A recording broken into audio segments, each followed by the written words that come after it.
All right, welcome back to another episode of College Football on the Bridge. Today we're going to talk about the East Carolina Pirates. Um, it's been really good with Blake Harrell running the as a head coach there. He was first year last year as full time head coach, went 9-4. He's 14-5 overall, including his interim role prior. Um, he brings in Jordan Davis from North Texas to be OC, and he brings in Jordan Hankins coming over from Memphis. So they bring in some coordinators along with some players from said schools. They bring in Ashton Gray, running back from North Texas. He had about 400 yards last year, so some depth there at the position.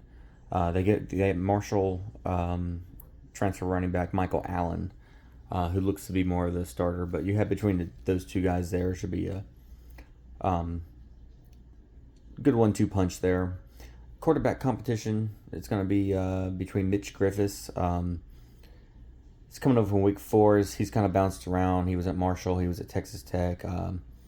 And he's competing against Emory Williams, who's been at Miami as a backup there for the last few seasons. So it should be a good competition. Harrell has put up some good quarterbacks, good offensive production. Just people leaving and taking another position, taking transfer portering out once they get going. London Montgomery is at Florida now, so that they got you get them going and you get developing them and then they end up leaving. So it's hard for some of these smaller schools to maintain.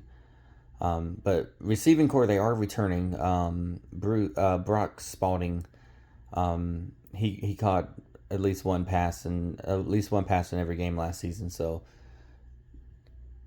at least he's productive to a point. They also bring in North Texas transfer and Landon Sides. Again, bringing in the offensive pieces for Jordan Davis coming over. It's gonna be a big help. They also bring in Ray Joseph from Miami. So see if Emory Williams gets the job, then that's a familiar face for him. On defense, again, Hankins is coming over from Memphis. He's been there for a while at Memphis, so he's bringing over two brothers at at linebacker, and Cade and Cruz Law. They started their careers at North Carolina, been at Memphis, so now they're following Jordan Hankins over to East Carolina. I guess it's their version of the Weeks. They also bring over Zaire Gamble from Appalachian State, and for in the secondary there.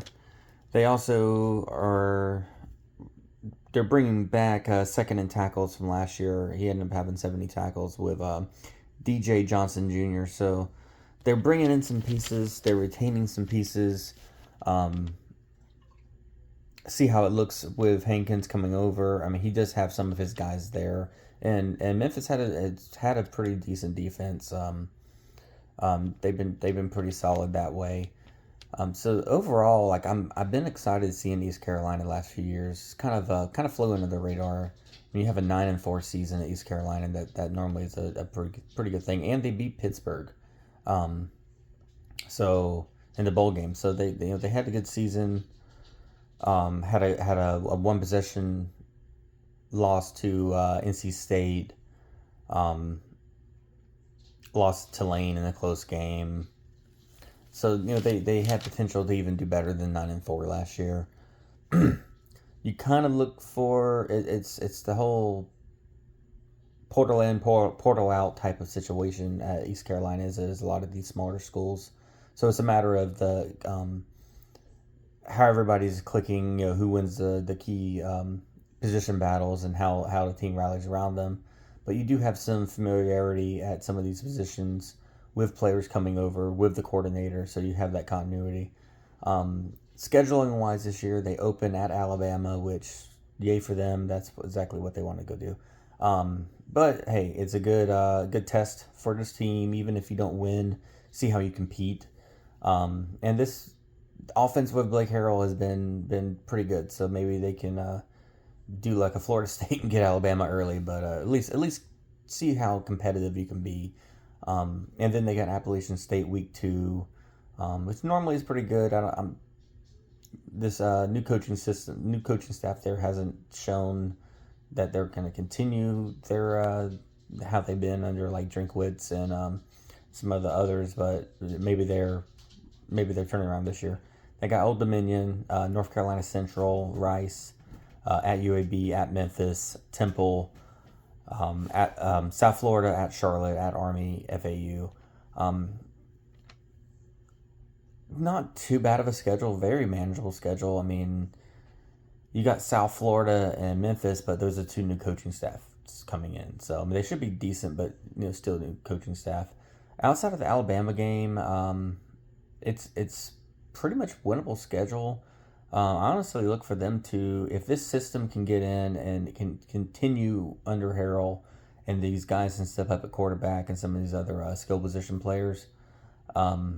You look for them. They went 9-4 last year. They went 8-4, 9-4 with the bowl game. So you expect, I would expect them to match that. Get to a 9-win season, 10-win season, possibly make a push towards a college football playoff. It's just a matter of is either Griffiths or Emory Williams going to step up.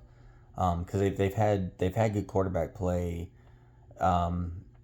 it's just not there now. So are these guys going to step up and fill that role, or is there going to be a setback at those positions? But definitely looking forward to seeing East Carolina this year, and see if they can make a run at American Conference and maybe even possibly a playoff position.